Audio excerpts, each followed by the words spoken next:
Welcome, everyone, to the Firing the Man podcast. Today, we have an exciting guest, Pat Lum. Pat is the founding partner of AsteroidX, which is a marketing agency out of Toronto, Canada, that helps clients make more money on Amazon through PPC management, sponsored products, and sponsored brand ads, aimed at maximizing revenue and minimizing costs. Both Ken and I have been working with Pat for quite some time, and his team has really helped us achieve double and triple digit growth. So welcome to the show, Pat. Thanks for having me. So I think first things first for our listeners, PPC, what is it and how is it valuable in running an online business, specifically on Amazon? Sure thing. So, okay, do you recall, and question for either David or Ken, do you recall what was one of the last things you searched on Amazon as a shopper? I know yeah. We're usually on the other side of this, but as a shopper, I don't know if you recall. I'll use it as an example. I searched a bottle warmer, a baby's bottle warmer. and congratulations on that too, by the way. Okay. So that's a perfect example. So you search a baby bottle warmer, and you get a bunch of results back on an Amazon search page. I think what a lot of shoppers are maybe still unaware of is that a lot of those results are sponsored advertisements. So the baby bottle warmer brand would pay a little bit extra to get a preferential spot right at the top of those search results. Cost per click currently on Amazon is about anywhere from the average about 70, 80 cents right now, but clicks could be 5, 10 cents up to a few bucks. So you pay for that every time someone clicks on that ad, and you can substantially increase revenue and ranking that way. So that's the primary mechanism of Amazon ads. It's a growing business for Amazon. It's one of their fastest growing service segments, and still much smaller than Google or Facebook in terms of the broader ecosystem, but definitely growing quickly. So as far as brands that are crushing it right now on Amazon, how many of them are running PPC? Is this just something that some people do, or is this something that most people are doing that are successful on Amazon? Okay. So we're kind of in an interesting position because we're talking to brands every day. So we kind of have our finger on the pulse of what the adoption's been like. It's rare these days to come across a brand that is taking Amazon seriously as a channel that hasn't at least dabbled in the ad side of things. Doesn't mean it's been a really sort of serious, concentrated effort, but I think everyone's impulse clicked on the advertising, the campaign manager and launched an auto campaign or something like that, right? So the adoption is pretty broad, but maybe not the deepest still. And Amazon, it's also a moving target because Amazon's rolling out new ad offerings all the time. Okay, you touched on this a little bit, automatic campaigns. You talk about automatic campaign, manual campaign, and some of the high-level tactics that you and your team are implementing? Yeah, sure thing. Say you're just getting started with Amazon advertising, you're not sure where to start. Amazon gives you 3 sort of broad level umbrella advertising options. There's sponsored products, sponsored brands, and most recently display advertising. If you're just getting started, and especially if you don't have brand registry, really just focus on sponsored products, because that's all that's going to be available, and that's where 80-90% of your sales are going to come from, is this sponsored products umbrella. Under the sponsored products umbrella, you have automatic and manual campaigns, right? So as David mentioned, automatic, simply put, Amazon picks the keywords for you. Manual, as it sounds, you pick your own keywords to appear for. So automatic, Amazon notices that, in reference to the earlier example, you have a baby bottle warmer that you have for sale. Amazon takes a look at your listing and the keywords that you put, title, bullets, description, search terms. They're scanning all of that, and they're scanning your historical sales data, and then they're making their best guess to automatically serve you for keywords. And this works actually really well for the most part. These are good campaigns, and they can produce reasonable returns on their own. So if you're just getting started, there's really no harm in launching an automatic campaign to do that. The downside is that because it's algorithmically driven, it's not perfect, and they'll certainly run against terms that aren't relevant at times and will cause wasted ad spend that you wouldn't have otherwise sort of consciously spent on. So that's where the manuals come in.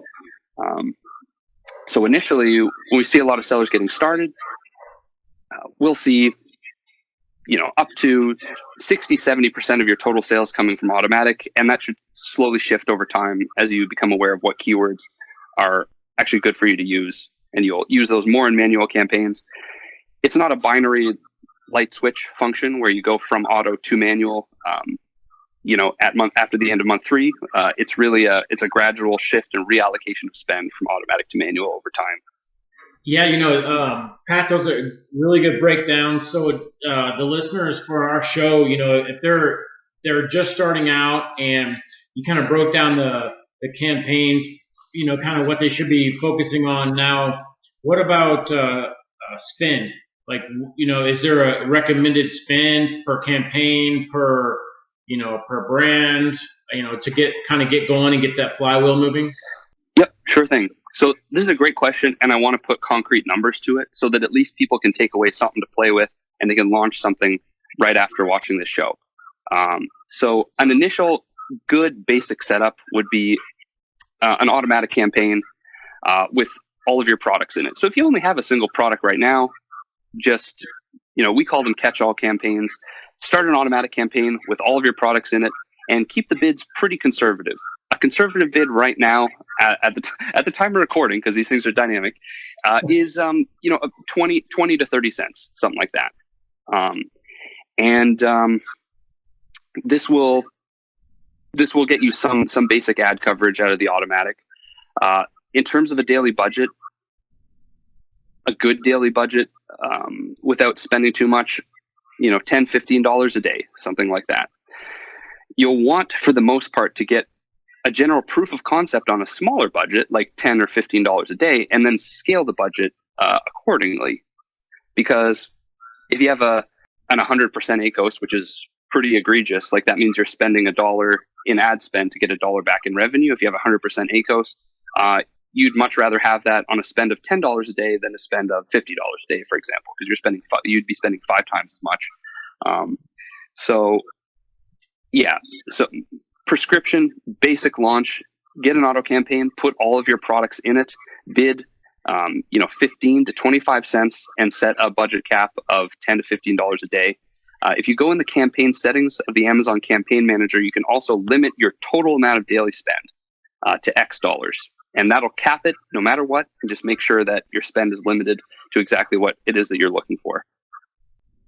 So one word or phrase that you used was ACOS.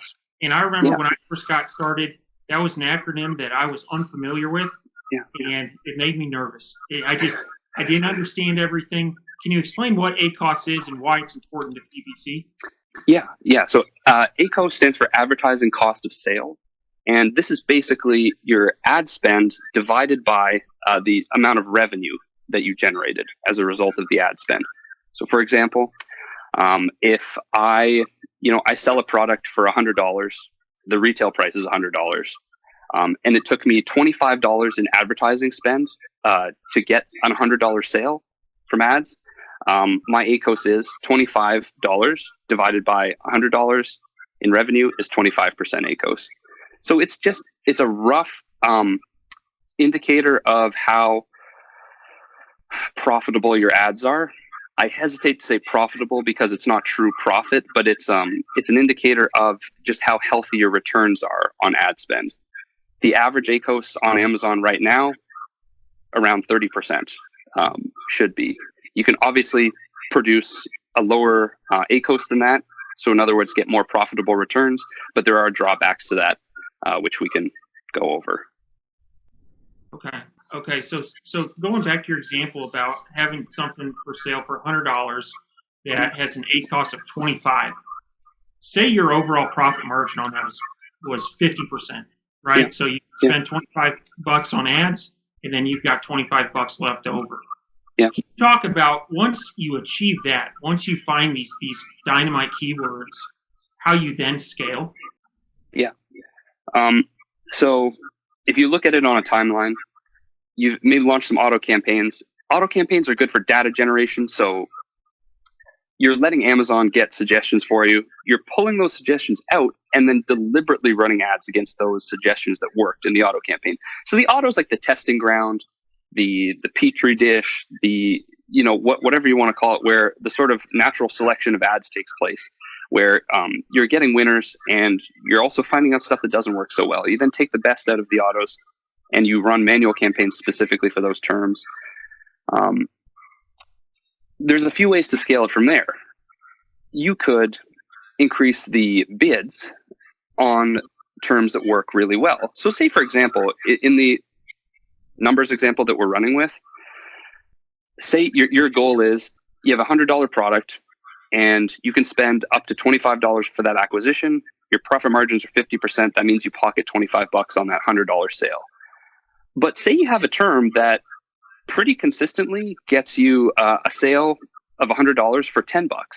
You could actually scale this a little bit better than it's currently running. It's not optimized per se, because you have some more money to spend to get to that 25% ACOS. And so you could actually bid higher on this term, get to that 25%, and multiply out your sales that way.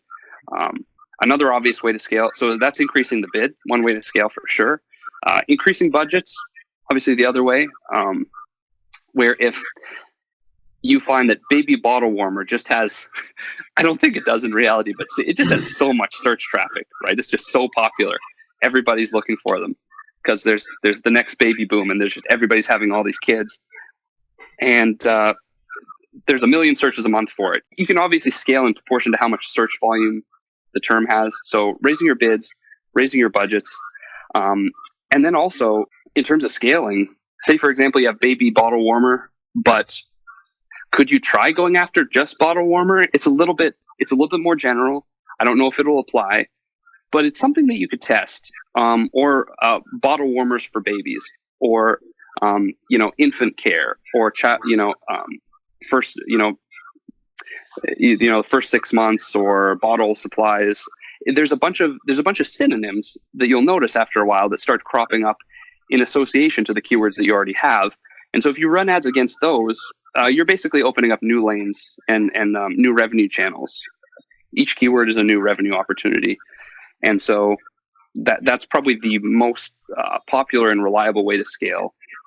Ultimately, all these things are limited by market forces. So you can't scale beyond what the Amazon demand is inherently. But within those constraints, you could scale really well. And then if you want to scale your revenue beyond that, it makes sense to roll out more products in addition to the ones that you have, so that you can run ads against those new keywords that apply to that new product. Right? So you can scale almost infinitely by rolling out more products with different scopes to them. So Pat, I get a lot of people that ask me, hey, my PPC is not working, or I'm spending a ton of money, I'm not getting any sales. How much do reviews and conversion really play in PPC? And can you speak to how they work, how they're cohesive? It is a great question.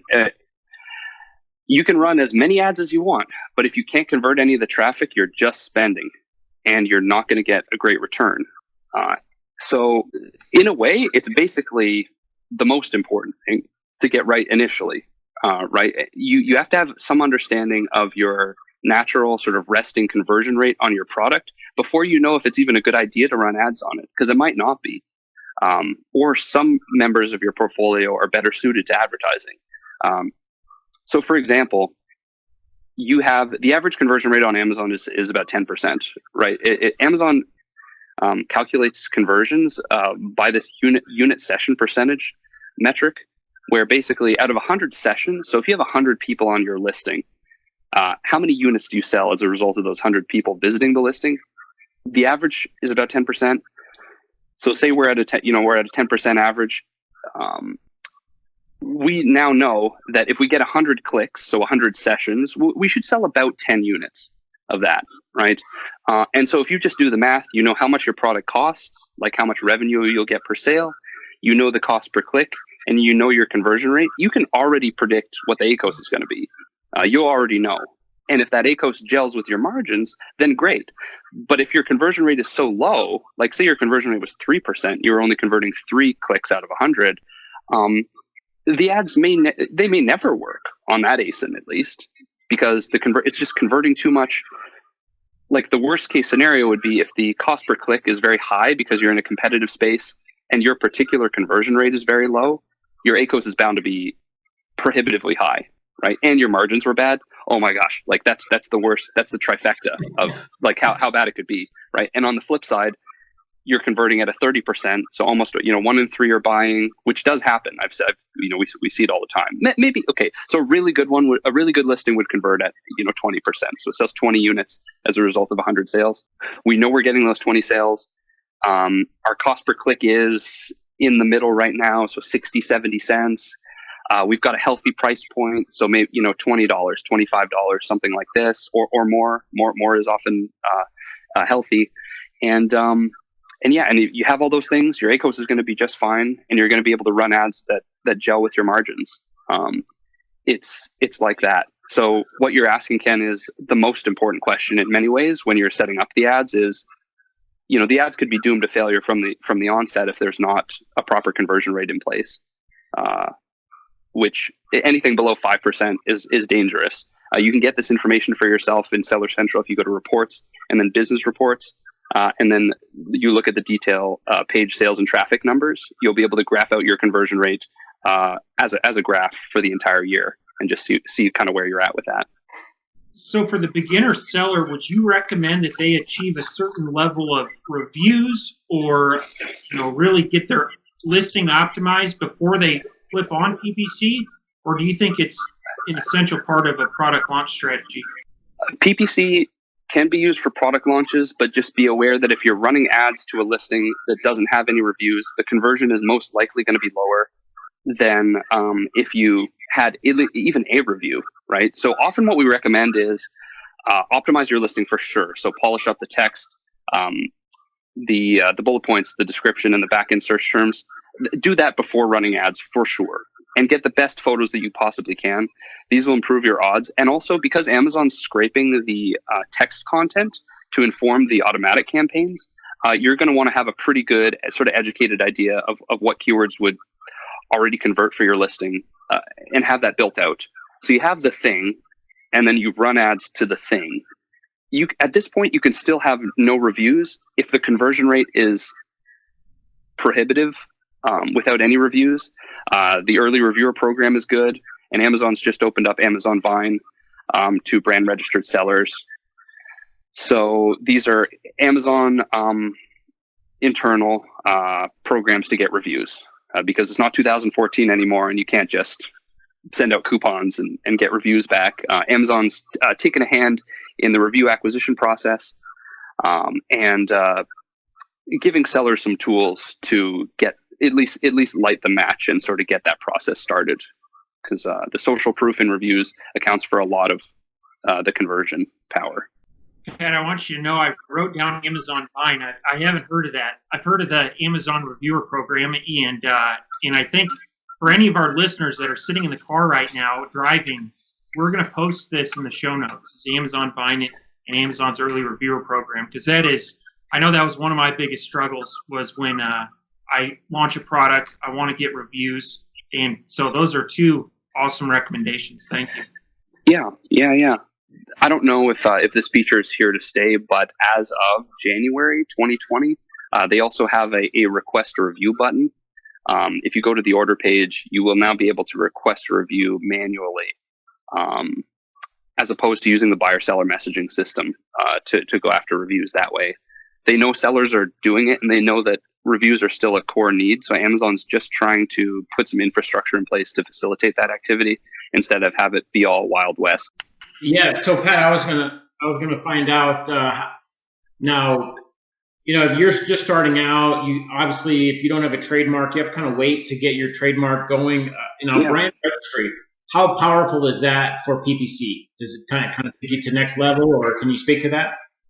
You can do a lot without it. So I don't want people to think that you absolutely need brand registry to run ads or anything like that.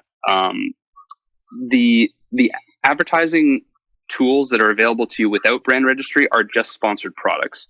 So you can appear in search results and you can appear on the listings of your competitors as a sponsored products related to this item suggestion. So you get 2 ad placements. Still, as of now, those are 2 very powerful ad placements and constitute, 60, 70, 80% of most seller sales anyways. So you're not too hard done by without brand registry. However, brand registry helps you in terms of ads and conversions in 2 ways. Brand registry, 3 ways. Brand registry allows you to run those headline ads at the so again, if you're searching for a baby bottle warmer, you might see sponsored ads amongst the suggestions. But what you'll see before even that is this banner ad with a little graphic and 3 products driving that traffic. And that's a sponsored brand ad. And that is a placement that Amazon only gives to brand registered sellers. These are very powerful, especially if you have sort of put your keywords through their paces. You've done the auto, you've done the manual, and now you have the very best keywords from your manual campaign. Run a sponsored brand there. You're confident in them. They appear first. You convert. You take those sales. The second benefit of brand registry, the enhanced brand content you get on your detail page. You can add more rich media, so photos and text in a cool layout, and that can help with your conversion somewhat. And the third benefit being that brand registered sellers are able to create these storefront pages. So these are Shopify-ish, rich media heavy storefront type of things hosted on Amazon itself. And you can drive sponsored brand ads to those storefronts and convert off of those. Especially if you have a product that is maybe more expensive, needs some explaining. It's a blender and you want to put a video up and sort of explain why it's better than the other blenders. That's a good way to do it. As we stand currently, I think probably 70 to 75% of the core benefit of ads is still available to a non-brand registered seller, and unlocking it gives you the other 25 to 30%. So for our listeners that are currently self-managing or thinking about self-managing their PPC, what are some of the biggest mistakes that you see people making? Most of the time it comes down to architecture, campaign architecture. So a lot of people take that first step of launching campaigns and throwing a bunch of products into that campaign, most likely an automatic, and then it kind of stops there. The problem with that is over time you won't know what successful keyword data is associated with which of your products, so you can no longer sharpen the pencil. You have a dull pencil, still a pencil. You can still write some stuff. It's just dull, right? And that's fine. So that's what most of what we see coming through the door is just a lack of architecture. You can create campaigns based on the targeting type, so auto or manual.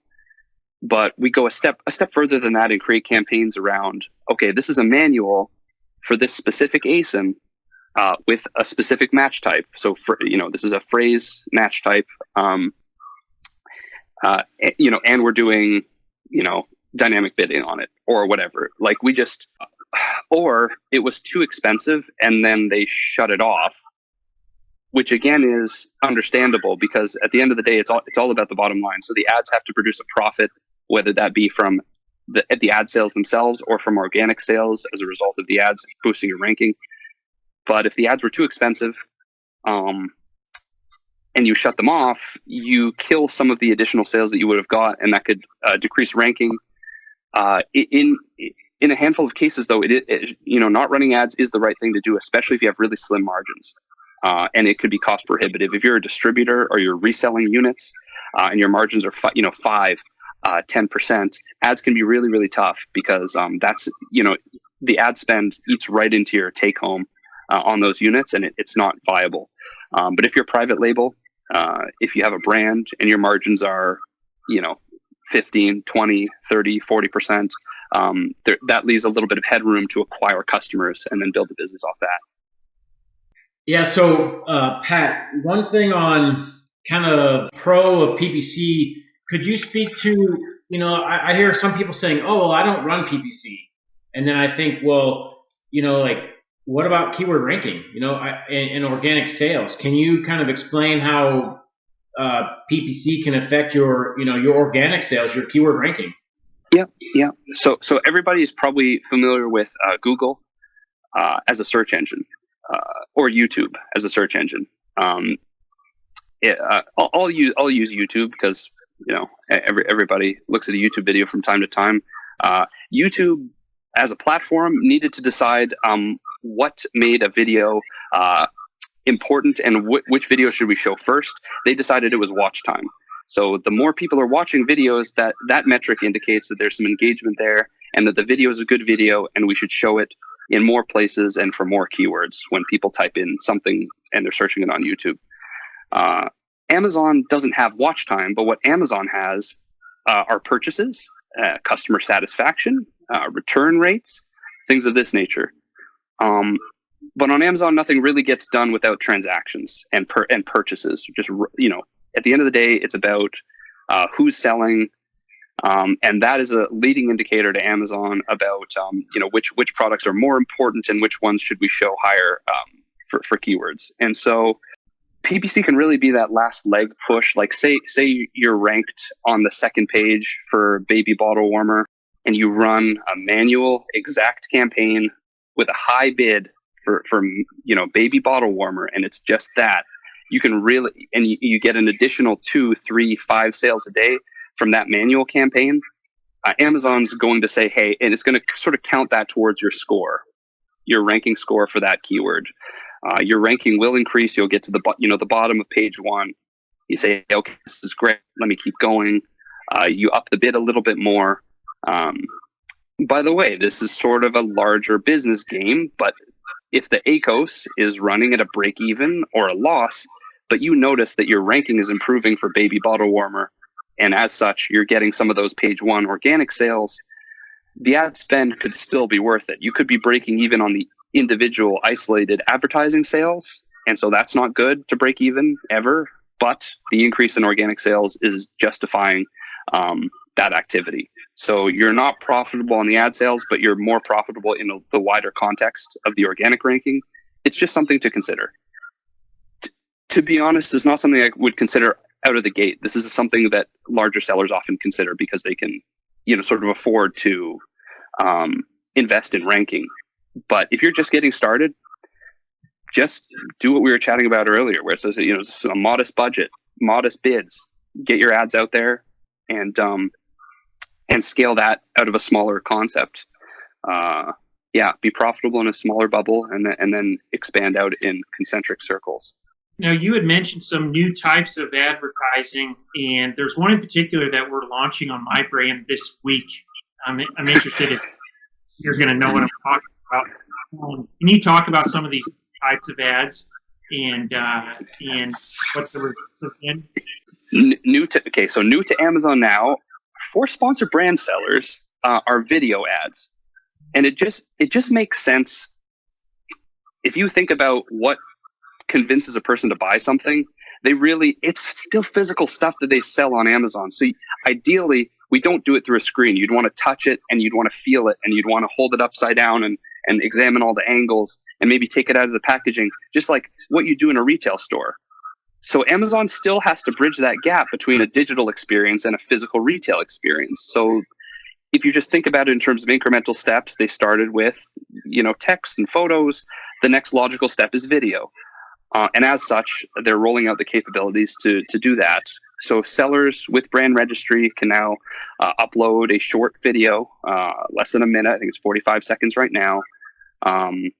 Sponsored brand sellers or brand registered sellers only, where you'll appear in search results with a video clip and a link to the listing. So still a very new ad offering on Amazon's part, but it kind of makes sense in terms of the customer experience and the richness of that experience that we would go to video and then we'll be in VR someday, browsing Amazon in virtual reality in a storefront, something like this.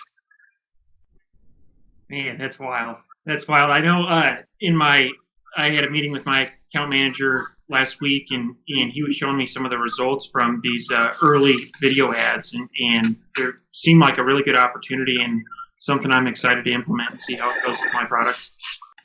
For sure. Whenever Amazon has a new ad offering, it is important to note that not a lot of sellers are using it yet, so the cost per click is going to be lower, and they're just expanding the playing field, right? So if you see a new ad offering and you can access it, that's greener pastures in a way. Because everybody has access to sponsored products, we expect the cost per click to go up over time.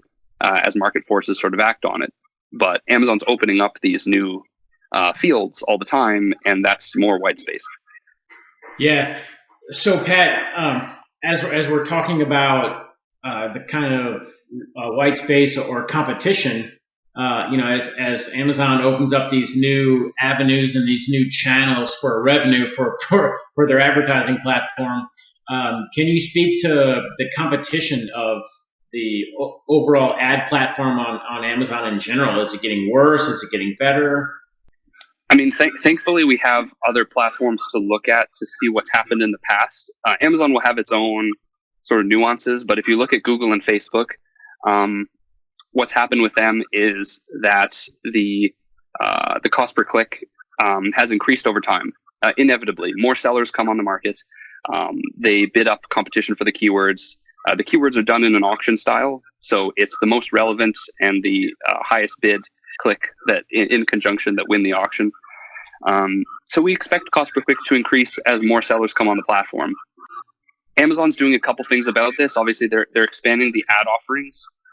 So there's just, it's as if you were living in a house that was a one bedroom, but then you had a couple kids and you had to move out. Like it's still possible to exist in this space, but Amazon's creating more space, as it were. So that's the one thing. We do see it getting more competitive over time. This will push sellers to have to optimize their ads a little bit better. So you can't just spend willy-nilly on all terms that you want. You can't run an automatic campaign without negatives in it. That's just a free spending license. So sellers will have to get a little bit more optimized around their spend as well. Was there anything else you were wondering in particular around competition? I think there's more implications to it, but I think that answered it. It's more in terms of, so you're saying that Amazon is just kind of opening up more space to take revenue in, I guess, more programs, kind of flatlining it. Yeah, more space. That same market force, like with cost per click increasing, will cause sellers to have to be just more efficient and more optimized with their ad spend. So, moderating bids regularly and adding negative keywords to kind of keep the spend down. The last thing I was going to say too is that on Google and Facebook, which have more mature advertising platforms, people are still running ads on them, of course, but a lot of what they're doing is they're breaking even on the first sale and then betting on the lifetime value of the customer. So Amazon is introducing these new to brand metrics, and the DSPs are retargeting ads. So I imagine what will happen is that Amazon will be able to tell you with a little bit more accuracy if you're seeing more sales on the other end from that customer once you've acquired them the first time through ads. So sellers can be a bit more comfortable investing more in ad spend initially to acquire the customer and then keeping that customer more long-term. Because right now there's not really a way to tell as of, Q1 2020. There's no real tracking in place around, okay, this person bought it and they bought several other things from me in the past, so I'm okay with running a 70% ACOS on the first sale because I know I make the money back in the back end. There's not really things in place to check that out. So I think that would be another sort of smart move, right? Because cost per click on Google for lawyers in Manhattan is several $100s per click, but it's because the advertiser knows that they can make it back on the other end. No advertiser would logically advertise without a return coming, but it's just a matter of how that return comes about. Yeah, absolutely. If we could get the cost of acquisition and the lifetime value metric, then we could really go calculate, the spend that we wanted to go. Yeah. Because we might actually be underspending, but we just don't know right now. So, Pat, two words I've heard you say is negative keywords and spend adjustment. Can you talk about that? Yeah. So we've talked about how you can launch automatic campaigns and manual campaigns, and you can show up for keywords in searches. But what happens if you show up again and again for a term and it's just not working?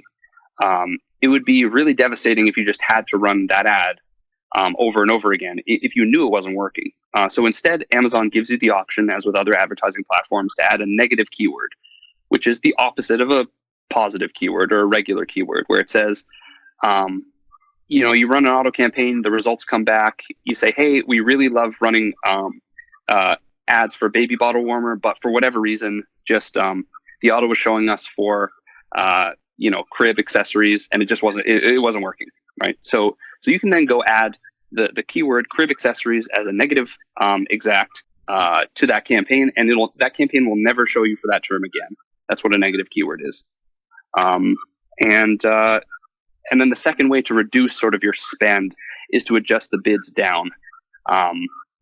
So in other words, instead of telling Amazon that the maximum we want to spend for this particular advertisement is $1.50 a click, we only want to spend 75 cents from now on. And you can totally do that. While this may reduce the overall number of auctions that you win and the clicks that you get, every click that you get will be at least 75 cents or less. So you can at least bank on that.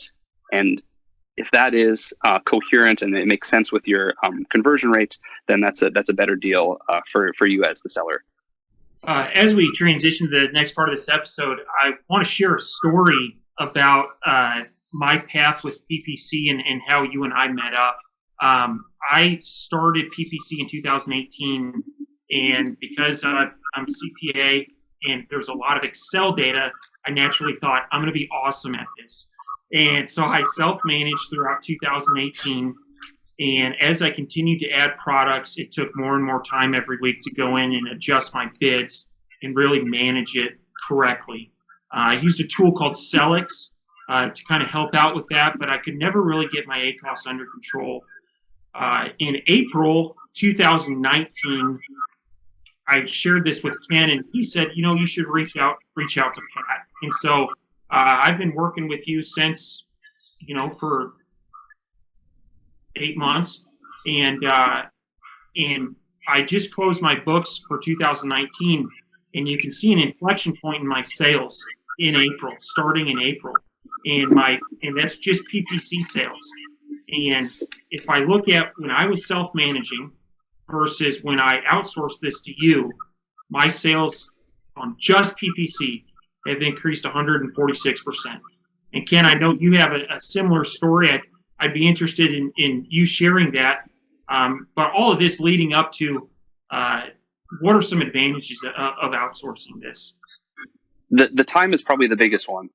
As a business owner, I always am trying to remember to work on my business and not in my business. So if there's a piece that you can put into play inside the company and it works well and it helps the bottom line, that's you no longer have to be involved in that. You should still trust but verify, right? You should oversee it. You should check performance. But at the end of the day, you've created a system that is sort of working on its own, and you make adjustments from the outside to that system instead of having to dedicate a lot of time to a specific function. But aside from that, there's obviously also the earnings potential. So if you run ads yourself, we run a lot of audits when we're considering working with the seller, and a lot of the time we find either there's some wasted ad spend on the table. So there's things that where the bids haven't been adjusted or keywords haven't been added as negatives, and so the seller is wasting hundreds or thousands of dollars a month just on the ads because they're just running unattended, or just that maybe the seller had bigger dreams for the business, right? And maybe they wanted to scale, and that wasn't quite happening. Ads help with organic ranking on Amazon, and if we can make the ads profitable in isolation, that's another goal that we have. So time savings, cost savings on the ads themselves, and an increase in revenue and profit at the end of the day. It's the only reason why we exist. We do this for you guys, right? It doesn't always go perfectly, but we go to bat every day and we try. I'd like to share a little bit. So I've been working with Pat, you and your team for almost 2 years now, and PPC was literally the first thing that I outsourced in my business. And when I started my business, as most, I believe everybody, our listeners are a solopreneur, where I put on multiple hats all day long and figure, do this, swivel chair here, swivel chair there. And as I started PPC, and started running campaigns, I thought to myself, well, sales solves almost all problems, right? You need sales to solve your problems. And I thought, well, advertise PPC, is the way to go. And I didn't enjoy PPC, and I was not that good at it. So to me, it was one of the opportunities where you can jump the line, right? Go hire an expert, and then it's twofold. You get to jump the line. You have an expert on your team, and my time is freed up to go do something that I enjoy and that I'm good at, right? Because I'm not good at PPC. So, as David mentioned earlier, his sales really spiked. So when I first started with Pat and his team, after the initial 3 to 6 months, my sales tripled from running PPC. Now all cases are different, right? But this is, the bottom line is my sales tripled. So as I look back, that was one of the crucial points in my business where everybody talks about a hockey stick, right? Where, you kind of skyrocket, and that's what happened for me. So if you're, for the listeners that are out there, like kind of thinking like, hey, what do I do here? What do I do? Outsourcing PPC, it's really something that you should consider and look at and think of the benefits of that. Pat, I know I touched on it a little bit in the introduction, but can you tell us more about AsteroidX and what your company's doing? Yeah, sure thing. We help Amazon sellers make more money. Basically, that's why we exist. I started when I was in university. I sold physical products myself. I became familiar with Amazon as a platform. Before I knew it, I was helping other friends just sort of get their products started. And I went into seller services full time about 5 years ago, and I just never looked back. When a solopreneur or when a husband and wife starts a business, they have something in mind that they want to do, and they have really strong reasons for it. And they just want a better life, and I love that so much. And PPC is just the tool for that, basically.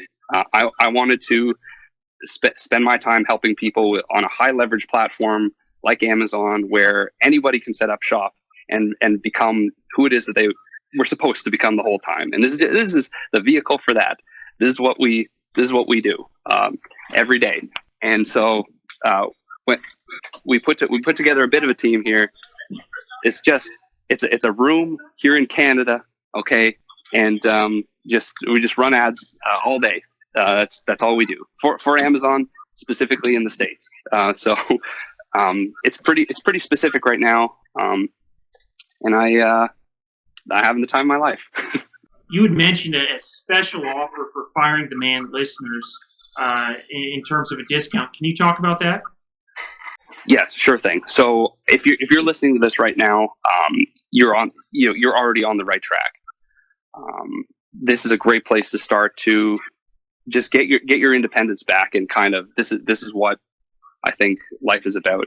These guys are inspirations, and I've seen them and their business grow. It's been just really, really cool to watch. So for listeners of the show, we are giving a discount to the second month of service there with here at AsteroidX, and just to say thanks and as an introduction. So that'll be linked where it's linked. Absolutely. We'll put a link in the show notes to that.